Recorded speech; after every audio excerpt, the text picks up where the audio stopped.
Welcome back, everybody. Episode 2, which is going to be the history of BookingKoala. The reason that we are Here today. all here today, I guess. What did you have to ask? Because I know you had a question that you were going to ask, but Well, no, I was just going to say let's start from the beginning. So how did we kind of end up here?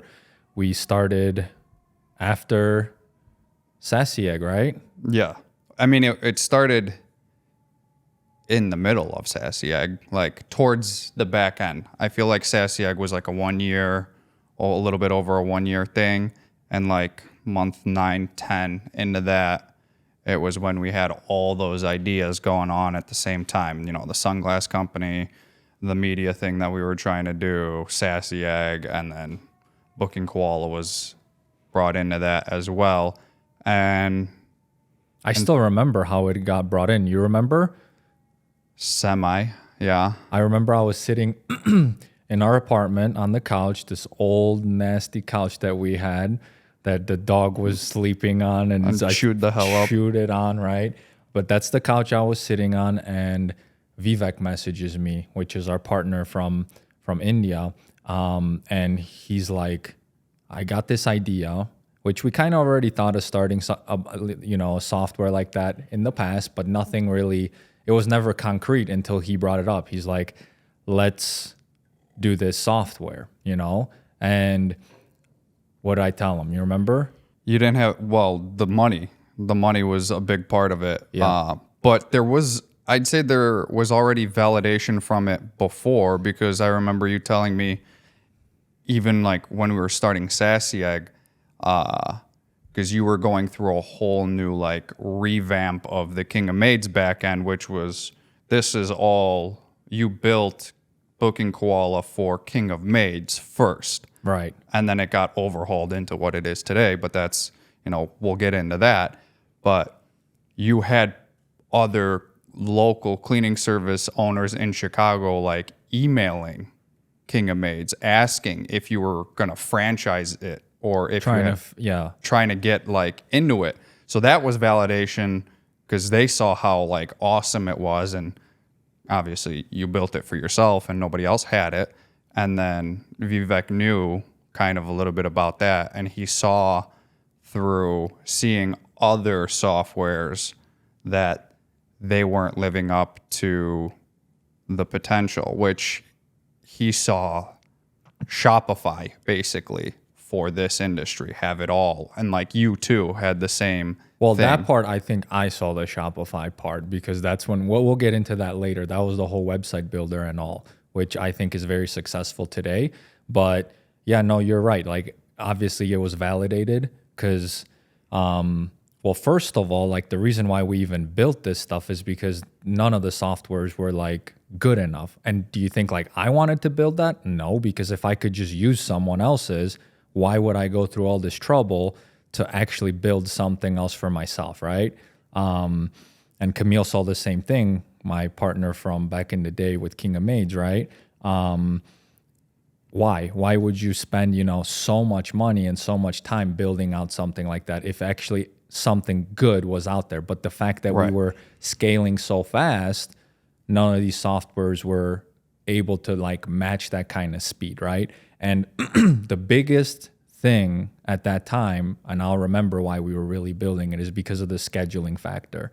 Like, you just needed something that you click a button and it finds open availability. And none of these softwares, like at that time, I still don't think till this day, no one has capabilities like we do. And Absolutely. It's already been validated. You just had an interview, a week ago, where David said the same thing. He's like, you got, the scheduling part, or I think he said that, right? Right. I mean, he's not even the only one. They're like, I had to start introducing in the Qualified podcast for BookingKoala specifically, when I would ask people, favorite part of the software minus scheduling and like the booking form, like what's a more specific feature, because that's everybody's go-to, Because that is the key to your business, right? Like, that's what you spend most of the day doing, rescheduling, scheduling, stuff like that. And when you don't have a system where you could just quickly do something, it just becomes, minutes, then hours a day, and then hours a week. And you need to save that time and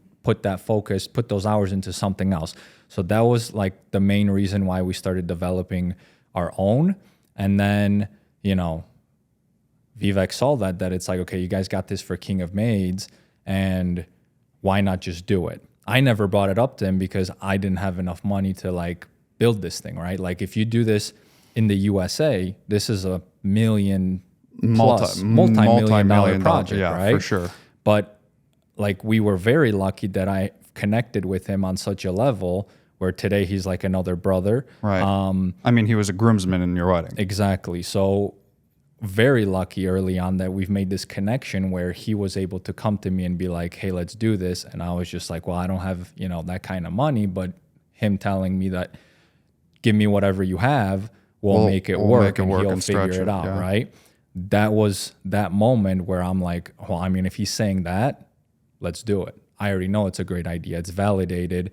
And that's when it kind of like started, right? And then you came into play, right? Remember, like you were still doing the sunglass company at the time before we actually started on BookingKoala, but I came to you and told you like, let's like everything into one, because it's like my theory always was that you have to put all your focus into one thing if you want to like have the greatest chance of success, right?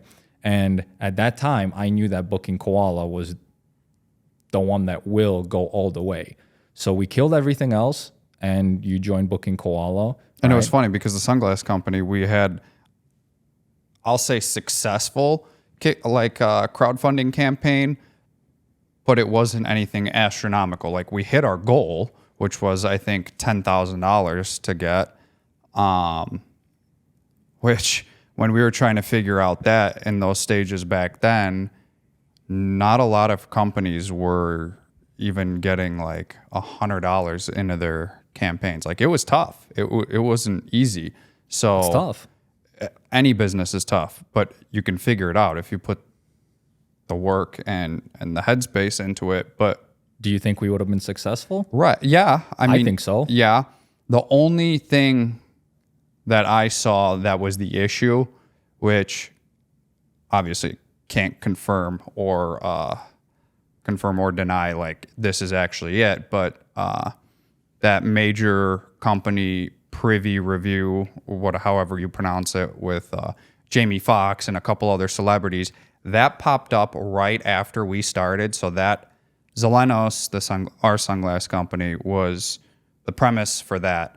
Handmade in Italy with polarized lenses for an affordable price. So like it was supposed to be like $100, and then they came out and it was handmade sunglasses with polarized lenses for $35, and they had 4 celebrities. So I'm like, there's no chance. Like there is a chance, but it's going to be exponentially harder when their 4 celebrities are now going to start giving it out to their friends and their friends, and we're it makes it much harder, right? And it's a huge industry in itself, so overhead, all this other stuff like played a factor into it, and I was like, I am 100% in to do the software because it's more fun too, I feel like.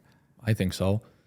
And funny thing is, like I always talk, after me and Camille kind of split and went our own ways, I still used to talk with him about all the ideas that we're starting and what we were doing 6 or 7 at one point. And when I told him about BookingKoala, he was like, this is the only one that I know is going to go somewhere. And you could argue that it's because we killed all the other projects basically and went all on this one. Right. But I think he was right, because this one, I wouldn't say it was easier, but it was a lot more fun and it was more enjoyable.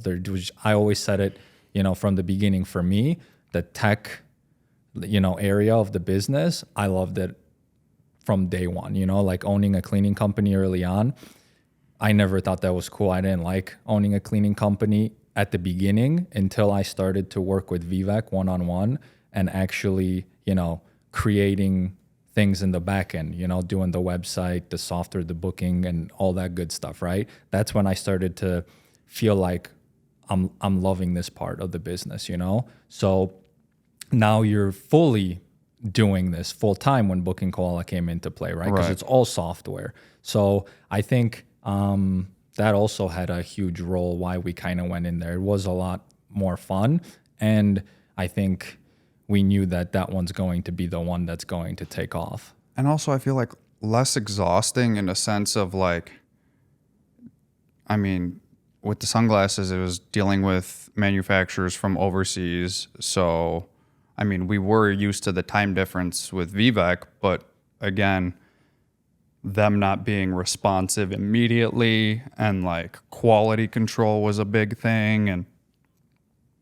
just a lot more moving parts where it was like more mentally draining when you had to wait versus with software, it's coding, it just, you kind of set the time frame, you send it over, they do it. And well, you're mentioning the draining part, but I think because here we were doing that stuff and that was draining in those businesses, but kind of they're doing that part, and it's the draining part of that, I guess, gets pushed on them, right? Because you could say that what they're doing, that's true, and you don't see this day by day. Like, that's true. That stuff is incredible what they're doing. It's probably even harder than what we were doing with the other for things, sure, because just to sit and like do development all day, that's not easy. No, and I wouldn't even know, but I kind of have the idea because I've seen a little bit of it. I've even attempted to try to learn code back in the day until I realized that if we have already had a team doing this stuff, why would I do that? I need to go in a different department and figure that out because we already have a team that knows what they're doing here. It's just going to make no sense, right? Right. But even if I did try to learn development, who knows? Maybe I wouldn't even want to do it because it is so like draining. It's just very, very hard to do. Have you ever attempted to do any coding? I mean, I've taken classes before, and it was middle school, high school, and like maybe I did one in college, but even then it was like minuscule, and that's what, an hour long, and professors talking for most of it, so it's not anything like crazy. But yeah, it was like, to learn just the basics was tough. And then that stuff, like everything else, always changes. Like, we had to have a huge revamp of the code to make everything stronger and tighter, and like, it's just a lot. So yeah, you're right.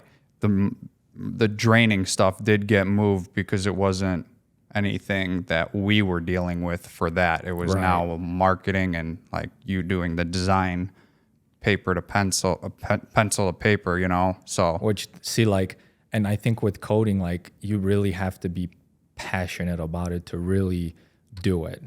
At least that's how I feel, like, from what I've seen and experienced so far. Well, that you could say that almost with anything. With anything, right? So it's like, would you be passionate about doing coding? Maybe you'd find a way. Maybe I would, because my whole thing is like helping the customer and growing a company. So maybe I would be like, okay, if this needs to be done and I have to become good at that part, maybe I would enjoy it. I still don't think so, because that's truly not me. Like, I don't like that part of the business where it's physically I have to do it, but you never know. But yeah, I mean, so just for everybody watching, like, the development part is just incredible. It's probably it is the most important part of the business, because if you're not developing and you're not inventing anything or innovating anything, then your business is going to slowly die, right? Right. So it is an important thing. But now, going back to how it actually started, you were saying that we were doing things on pen and paper right? Do you remember those days? Oh yeah. I mean, we got boxes of paper from Staples. It's before I had an iPad. But yeah, before you got the iPad to do it all there and save it. And it was just, I can't imagine somebody trying to do it now with how big the software is now, because 6 years, 7 years ago, it was way smaller. So less than what it is today for sure, but thousands of pages, all stacked in the kitchen from, the customer login to the provider login to every single setting. If you change a setting, well, now another question pops up, or depending on what input you put in, changes a whole bunch of different things. So it was a lot, for sure. That was crazy. Yeah, I remember. I mean, during that time, I think that's the hardest I've ever worked, honestly, because that was for like how many months? I think 4 months straight or something like that, where we would... 6. Maybe 6.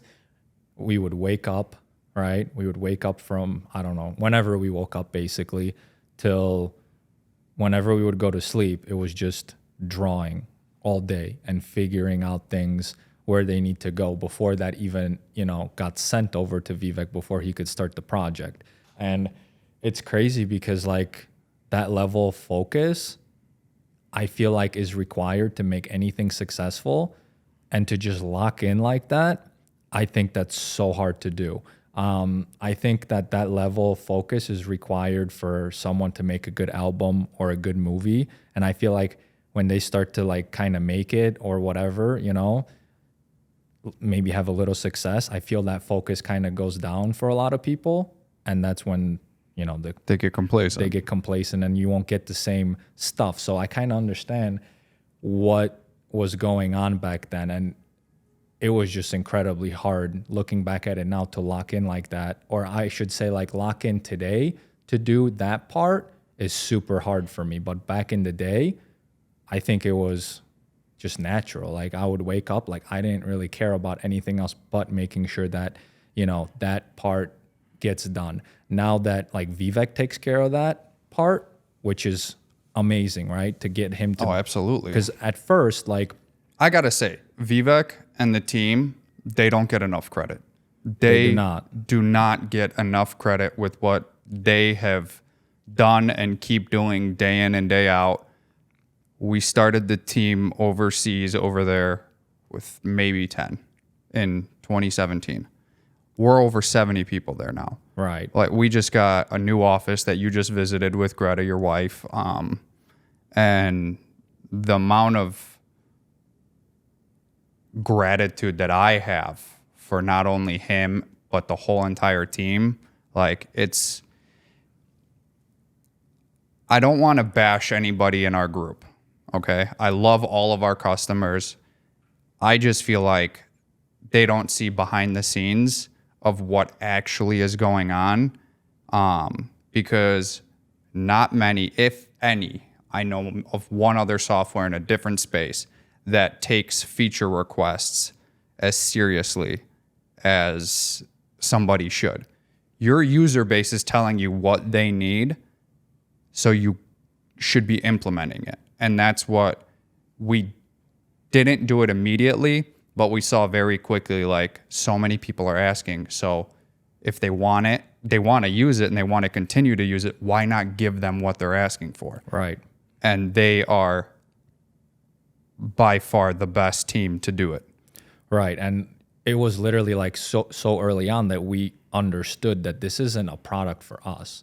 It's the product for the customer. So if you want to make sure that the customer is happy, you have to listen to them, because if you don't, you're not going to be successful. So at very early on, we literally took that as number one. And what does that mean? You literally have to make the software better, because what else do they care about? What else do the customers care about? Nothing else. They just want their bottom dollar. Right.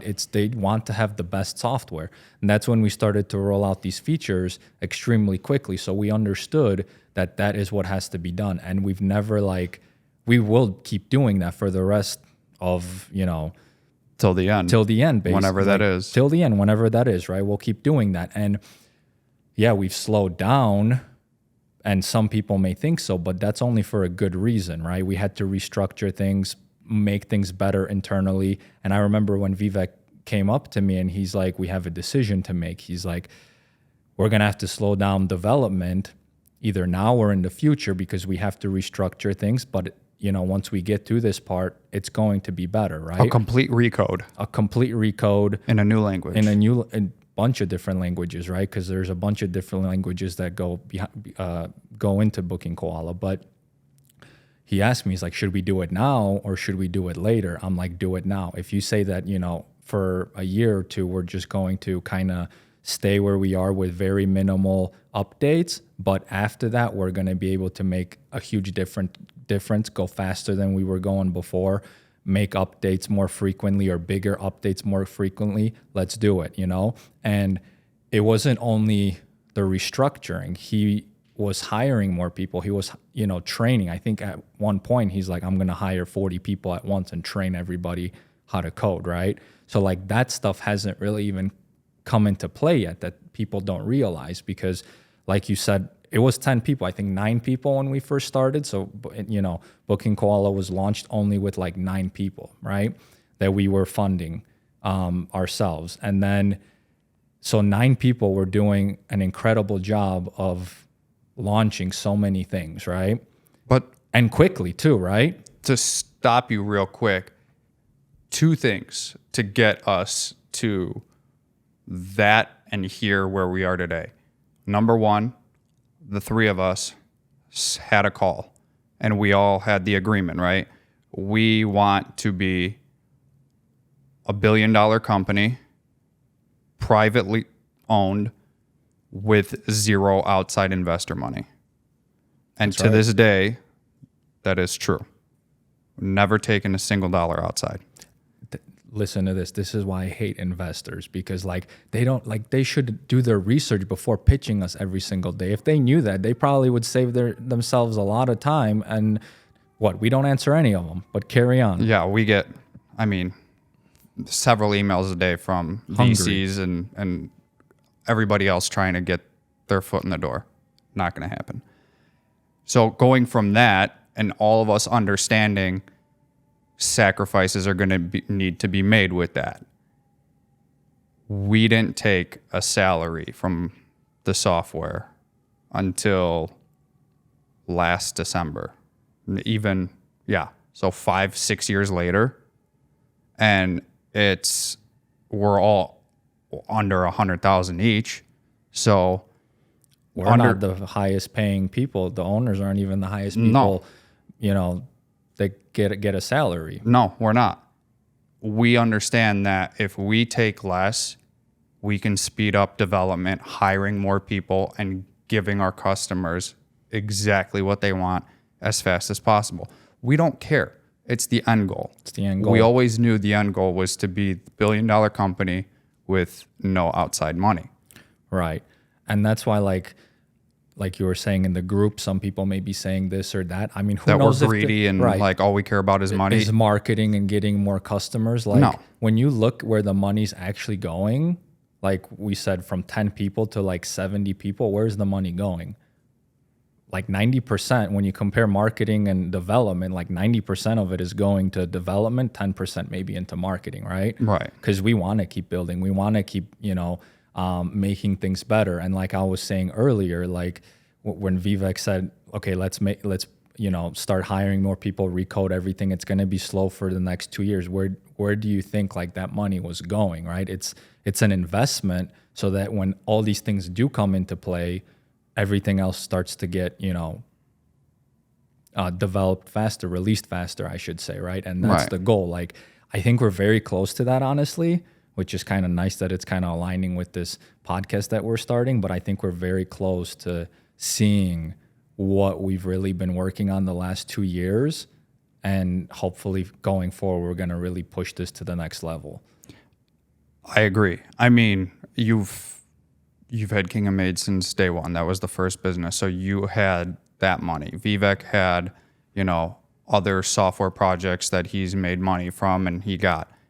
I continued even till this day to do independent contract, like do Uber, Lyft, DoorDash, like stuff on the side just to get more money because why take it out of the business? If I need more money, just turn on the app right now, real quick.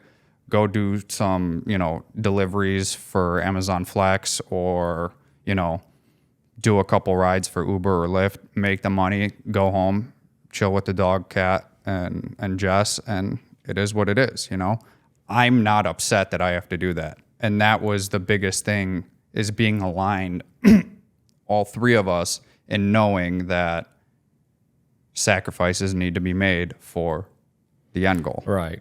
Because, in reality, you could get paid more, but that extra money that would go to you could make such a huge difference by hiring another person, right? Right. And that's what we've been doing since day one. Like, so many sacrifices have been made. And I think that, like, if you're growing a business without investors, I feel like you have to do those things in order to be successful, right? Like, we're doing really well now. We got thousands of users, millions in revenue, but yet we're still doing these things, Right. I don't know when we're going to stop, when we're going to actually be like, okay, it's time to pay ourselves something fair. Like, because when you look at the CEOs and whatever their positions are in different companies, like, we're getting almost nothing compared to what they're getting, right? Right. But that's fine because we know the end goal. So, like, whoever's watching from, like, the BookingKoala customer base, like, it is about the customers. Absolutely. It's 100% about the customers. As an 8-figure valuation company, for the owners to be making under $100,000 yearly shows you that we care. And what our thought process is like, And I also got to say that family and friends, they didn't see it in the beginning. Like, they were very, I don't want to say skeptical, but like almost questioning, like, you guys that's a lot of time and effort that you guys are putting into it. Like, they were supportive, but also like questioning it almost like, is it gonna work? And I gotta say, for Jess, my wife, we met right before we officially launched. Father's Day of 2018 is when we launched, right? And I met her a few months before that, and we started dating right around the same time. Only times I saw her was because we met at work. We met at the restaurant. That's the only times I saw her. Monday through Friday was the business. And even in the mornings, it was still business until I went to the restaurant. She was bartending and I was delivering. She didn't ever question it once. She knew. She saw, like, how motivated we were and how bad we wanted it. And she stuck through everything. Like, there were times where I was going through it mentally and I'm like, I don't know, like, if I can do this anymore. Like, just it just all became too much. And she, like, sat me down and was like, you've got this. Like, Take a step back, breathe, look how far you've come. Like, I'm here for you. You've got the support. You've got Phil, you've got Vivek, you've got everything. Like, it's tough now, but you'll get through it. Yeah, and we did. Yeah, it's at the end of the day, like, this whole business is a family, from everybody working here to the customers, right? Just the partners that we have. Like, you try to make it fun and you try to make it a family. So yeah, it's good that you have people to rely on. And like I always said, like, you could always come to me if you need anything. Right. So, but yeah, you had your own struggles, and it is remarkable that she did, like, tell you these things and stuck through, because I remember you were even telling me, I think on Valentine's, you brought your, like, laptop or something, like your first Valentine's Day to the dinner. I won't get into big details, but early on, I spent the night and I was out of her place at 6 a.m. Because we actually had a call with Vivek at like 7 a.m. And it was something, I forgot what the call was exactly about, but I knew it was something all three of us had to be on. And I left her place, and I remember talking to her like way after that, and she's like, I thought you were just like gone, like slept over and left, and that was kind of like the end of it. And I'm like, no, that's how hardcore we were. Like, I had to. And she understood, which was crazy. Is that like the typical thing someone else would do that wouldn't be serious? No. You You don't think so? I mean, you just start seeing somebody, you're not official, and like Just disappear? you disappear. And it's not like I didn't tell her, like, because she was still asleep. So I left. And then when she texted me, I told her what was going on. But she knew because she saw it, like, by coming over to the apartment and seeing, like, it was a freaking dungeon. It was a cave, you know? Like, there was no lie about it. Right. Yeah, the commitment, right? It was there from day one. And I know, because look how hard everybody's working, you know? It's definitely something for sure. But even before starting BookingKoala, I didn't even think that this level of commitment and work is required to even like start this business or take it to the level we've taken it so far. It's turned out to be crazy. It depends on speed, because you can cut it down by half, but now you're doubling the time it takes to get to where it is then, right? Or but now. Also, if you're not, being quick enough, you're letting competitors absolutely catch up or get ahead of you to the point like you're not going to have a business. So like I think it's crucial. But I mean, at least we have the luxury now to pay for so much help that we couldn't in the beginning. So I think it's going to be, the next 5 years, I think is going to be truly remarkable. And Dennis and Meredith too. They started with you with King of Maids. And you transition them over to BookingKoala full time, and now you have Greta running King of Maids with VAs. So it's just a whole team effort all the way around, everywhere. It's right. When you find good people, and it's not just like, oh, they're good at what they do. It's like mentally you all align on the same thing, and the vision is there. Struggles will be there, but helping each other and getting through that is what I feel like makes the team that much better. Yeah, and I mean, I remember specifically, I think it was during the BookingKoala time where we started, where I think you were diagnosed with anxiety. Oh, yeah. It was...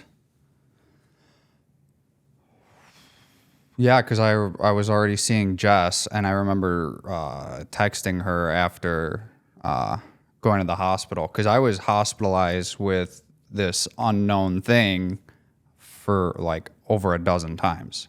And it was, it started in high school. And it's crazy because I always thought it could be anxiety or panic attacks, but the first time it happened, it was so extreme. And when I was in the emergency room, like, I passed out while I was getting an IV. Like, just so many different things happened. So, like, being in my chart, I got taken to, like, Children's Hospital, and, like, it just got blown out. But finally, the last time I went, the doctor was like, they took forever, and I was kind of pissed because I'm sitting in the ER for like 6-7 hours. I remember texting you. You're like, "What's going on?" I'm like, "I have no idea. I'm just sitting here." And the doctor came in and it was like, "Yeah, like, it's a panic attack. It's been a panic attack." He's like, "These are all the signs." He's like, "Those couple instances where it was like so much more, just extreme." So then when I went and got to a specialist, they're like, "Yeah, you have extreme panic disorder and extreme anxiety." So, I mean, you've seen it. There were times where we would come home from the gym and we'd start working, and out of nowhere, like, I stopped working, my chest was on fire, and I'd go throw up in the bathroom for like an hour. And it was constantly. And when you did find out, I remember you were, I think, a little worried how I'm going to take it, because I was fucking worried about everybody. Right. You, Vivek, Jess, like, when I found out, I got relief, but then I was like even more worried for no reason, but for what the illness is that I just thought like everyone's going to look at me differently and be like, Nah, I don't think like, at least from my perspective, definitely not to look at you differently, because that is like, someone's going through something. It is what it is. But with my mindset back then, it was just like, oh, hell no. I got this other guy that's going, like, because I'm like, we need to hit these goals. We got to keep pushing. And then this happens. And I'm like, oh man, this is going to be an issue in a different way, where it's like, what if you disappear now for, a month or two? Now this is going to slow everything down. And that's what I was thinking it. But at the same time, I was like, I hope whatever he's going through kind of actually goes away, which at that point, I didn't know much about anxiety because I didn't study any of this stuff. My whole life literally was business. That's all I studied for like years, and I didn't know about anything else. And then this comes up, and then I started looking into it because I'm like, well, this is not something that's just going to go away. I have to figure out how to work with him on this because this is here to stay. So that was kind of, in a way, challenging for me too, because this was an obstacle that not only you had to kind of overcome, but me at the time too, So I don't think I even told you that before. I had a feeling. Yeah, but that's just, hey, when you're locked in, it's like, following a cult. When you're locked in here, like on your goals and stuff like that, you really don't want anything to prevent you from them. So like learning things like that, what you went through is like one obstacle that I was just like, oh man, are we going to overcome it, But hey, here we are today. Yeah. And you're doing much better. Yeah, I mean, it's been a journey. It's not over. It's a daily process that I deal with. I go to therapy every week. Right after the diagnosis, I had 4 different doctors. I was on 5 different medications. Like, it was, I tried everything all at once to fix it because I wanted it fixed right away. But it's been, whole life of traumas all the time, and just like a bunch of different things that I never coped with because I was typical guy, bottle everything up, don't tell anybody, and just like, and I'm the guy who, somebody asks me something for help, like a favor, I'm there. Like I'll do bend over backwards and 10 different backflips to help somebody out, So, and never ask for help in return. So it's been a journey, and it's just the people around me that's helped me get through it. That's good. Yeah, I mean, I felt like a fraud. Like, in my eyes, I was a fraud because I had so much, what's it called? I forgot what the word I'm looking for is. Like you're not helping. It'll come to me. But yeah, like I just felt like a total fraud. It'll come to me, whatever. But I've heard, because someone else is going through this that we know, and that's the same thing that I hear, like that they're not helping enough. Right. That they always think that they're just not doing enough. Is that what you were going to say? Like, is that what you mean by fraud? Yeah, and like the success of the business, like I have people come up and like ask, if I meet somebody new, they ask, what do I do? Or I mention it, and they're like, oh, wow. Or somebody that I haven't talked to in a while, they're like, oh, wow, I've been following, and, you guys are getting bigger and bigger, and it's amazing. And I'm like, I don't feel like I've done anything to help. Yeah, but that's something that, you deal with mentally. Right. And it's the same thing that she's going through. I'm not going to name any names. And I always tell her, like, you are doing a lot, like everything that you're doing is great. Like the customers love you. You're doing everything right, but just, I guess, something mentally that tells you otherwise, and it's hard to overcome that. So it's a lot of outside factors. Yeah. And for everybody, it's different, But see, like for anybody that's watching, this is normal behind the scenes of a business, So like anybody starting a business, like this is what goes on behind the scenes. Like we're being completely honest and true. And that's why like social media is great and all. And like, everybody's on it, But there's so much fake bullshit. Because, like, yeah, you could go to my profile and see everything that I post. It's not happy. It's and not dandy, frequent. right? Yeah, it's happy, but those are always like the happiest moments that I feel like the best. Like That people share. Like, I almost started to think like, fuck it, I'm gonna start sharing like when I'm down, and like be even more real on my socials. And like today was a fucking shit day. I was crying for several hours. You know, I had a massive panic attack in Target grocery shopping with Jess. This is how it is, and that's how I feel. Like that's what I deal with like on a daily basis. But no one wants to show that. Nobody wants to show because it's for whatever their reasons are. It's just society is not welcoming to mental health and mental illnesses. It's getting better for sure. Over the last 5 years, there's more things that are coming out with it. But I remember when my parents got divorced when I was in second grade, within a couple, like 2 years, I went through a dozen different therapists and psychologists. So after that, I swore it off. I was like, therapy is a joke. It doesn't work. But it was because I was played by two different sides. My dad's lawyer, my mom's lawyer, the court's appointed lawyer that was for me and my sister. Like, we kept getting tossed around because that therapist wasn't good enough, this and that. It's like, this is all shit. You know, I'm a second grader, like third grader, fourth grader. Saturdays and Sundays, I don't want to go to therapy. I want to hang out with my friends, play video games, play at the park. Right.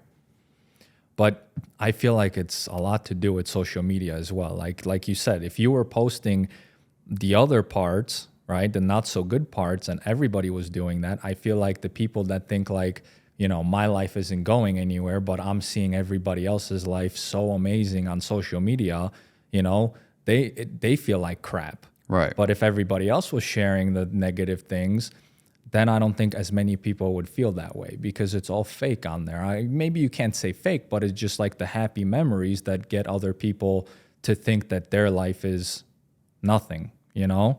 And bullying on social media, like people post happy things and somebody will come in with a stupid ass, smart ass comment and just be like a total fucking asshole about it.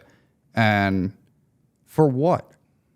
Yeah. Like what does that give you? You're behind a fucking screen on a keyboard. You're a little ass keyboard warrior thinking you're tough shit, talking bad to somebody, and like what does that do for you? They're the ones that are hurting, right? Absolutely. Most likely. So, but it is what it is. So everybody's going through their own battles, and it's been like that since day one that I've started, right? Maybe at the beginning, see, like when I first started my business, it was like freedom, right? That was the ultimate goal. Then a little bit later when social media started to kick in, somewhere along the lines, it kind of shifted to like now all of a sudden I want to drive the nicest car, but like that was never the goal when I started, right?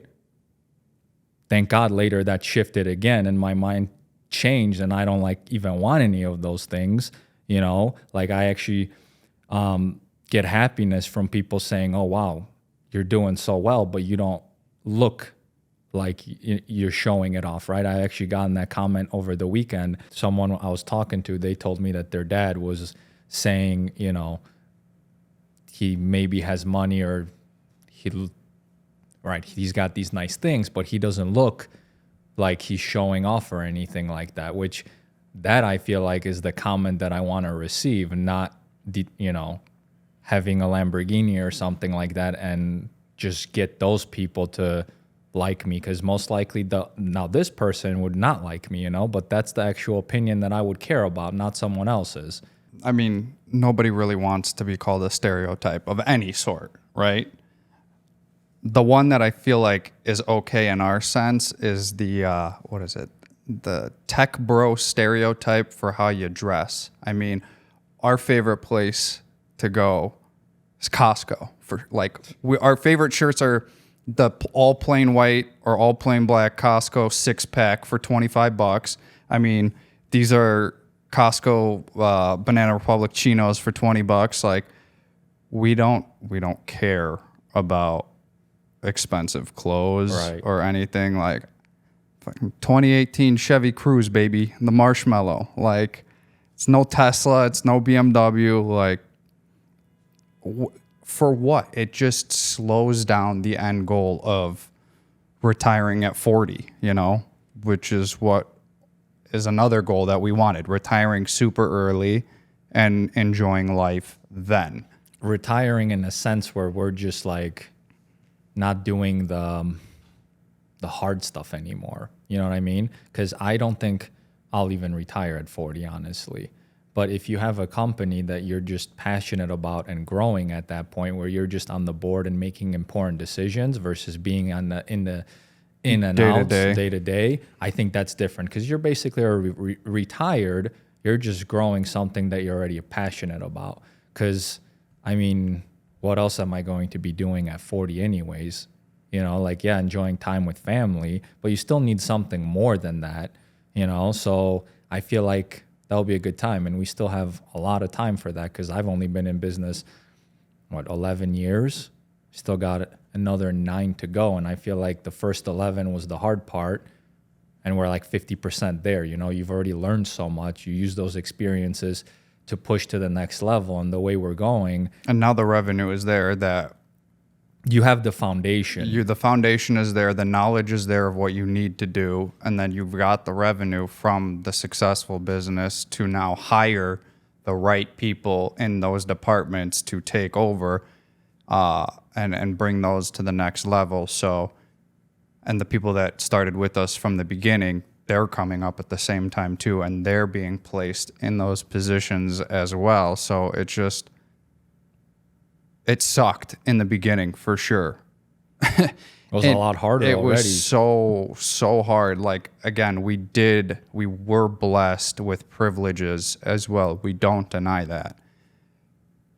It's just the journey to where it is now is quite remarkable, and the story is really great for a multitude of reasons. Yeah, and I mean, for those that are watching that are, from BookingKoala, the customer is key, right? So it's like we hope that the next couple years we really crank up the things that we want to release and just on a regular basis continue to release amazing things. And we actually have some amazing things coming in the next couple of weeks. And that's part of, I think, the new beginning, I would say, of what we've been working on in the last 2 years. We've hired a lot of new people that are actually have been training for the last year and a half or 2 years that are finally going to, be effective. At least that's what I've been told from Vivek, right? Because, hey, if you're learning and you don't know what you're doing, you can't do anything. But now they understand the software, they understand what needs to be done, what our customers want, and now they could actually be effective where it's no longer like, hey, let me go to the boss and ask what needs to be done. They just already know and they're doing it themselves, So those things I think are going to be huge. And hopefully a lot of people do start to see that in the next coming months and in the next couple of years, because I honestly tell you all the time, me and Vivek know, you already know that development is key, right? Development will never stop. And I hate reading those comments that people, and see, it might not even be customers. It just might be competitors saying this in the group that have fake accounts and just, want to take people away to their company, which is crazy because they're if you have to stoop that low as a competitor to actually go in someone else's group. I've never been in a group of our competitors, and I don't think I ever will, because for what reason? I don't care what they're doing in there. Focus your efforts on yourself, Right. And what your company is doing. So I'll play devil's advocate for the customers who voice their opinion strongly and think that we aren't utilizing the revenue for development, because for a sense of that, where those customers came from other softwares where they were, I don't want to say taken advantage of, but those softwares didn't live up to the expectations that the customers had for them, So seeing the monthly updates that we were doing before the whole recode, and now that we've slowed down a little bit on those types of updates, it's more major ones because of that restructuring. I can see where their minds slip a little bit into, oh, now they're getting a little bit more successful. They're forget about all the customers, right? Yeah, just forget bank on everything. Right. Which, again, playing devil's advocate, I can see how their thought process on that is because of being shafted, in a sense, by other softwares. It's great that we can now sit down and say this and explain and kind of show what's been going on behind the scenes. And I mean, this is just a very, very small amount of people. Like we would maybe say 10 people that we're talking about over here, 15, right? Because maybe. So it's like those people you don't even really want to acknowledge, but we do anyways because they make all the noise and then everybody else reads it, right? And that's another thing that we don't do in the Facebook group. There's 12,000 plus users, right? And we monitor it in a sense of like spam stuff, right? Like if other people are coming and trying to push like crypto crap or upsell other products, sure. And you don't know if it's a competitor. That's why we also delete it, because what if it's someone that's trying to get you on the phone and then all of a sudden be like, hey, use my software, I'll give it to you for free for the next 3 months. Like you don't know that. And we don't check for that stuff. I mean, if someone reports it that they're doing it, then we know. But there are plenty of comments and posts about people being unhappy and dissatisfied with certain things. And we let it slide. We leave it up. We don't delete stuff because we understand that that's your opinion. That's how we get better. By seeing that, the feedback and getting the feedback. We see everything. It's not like we don't care. We care. This is like we've talked about. We're a family. This is like the baby. This is a child. Right, in a way it is. It matters so much to us. And we care so much because like look at our prices. Like I feel like we are the best. Oh, we are the best. For the lowest price. And that's on purpose, we want to keep it that way because I don't want to, sucker out people out of all their money just because maybe you can if we increase our prices. Why? Like we actually want to make a difference. And if we can charge lower and give more, we'll do that, right? Right. And during COVID, like a lot of companies were raising prices. We've never done that.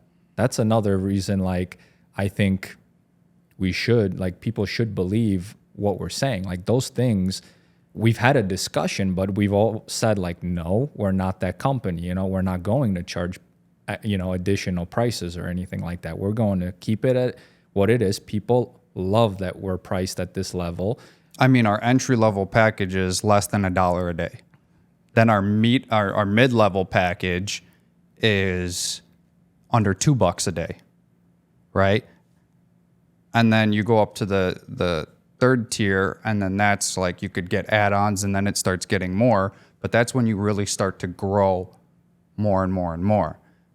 There were several podcast interviews I did for Qualified where the customers were telling me, like, when I switched over to BookingKoala, I actually had to get rid of office staff because I didn't have enough things for them to do because the system's so automated.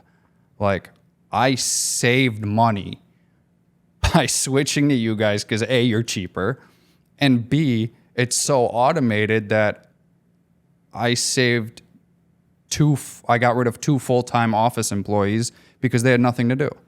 Well, that was always the goal, right? Make the system as automated as you can, right? Which sometimes makes it harder to set up at the beginning, but wouldn't you rather take the time to learn something, in let's say the first month, set everything up properly, and then save so much time going forward? Or would you rather have an easy to set up software that literally is going to be nice at the beginning, but then when you look at, the next 5 years and you compare how much time you've saved and how much more clients have you've gotten from the two softwares, which one would you choose? It's the one that you save the time and money. Right. And that's where we want to be, right?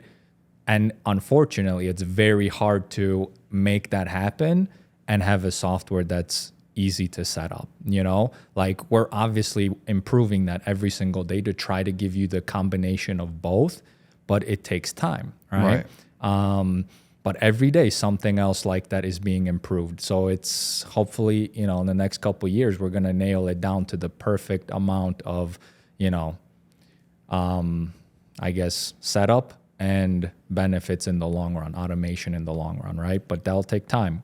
If you're a current BK user, we want to give you everything and more. Like, bottom line, that's what it is. We don't want to hold anything away from you. We want to give everything.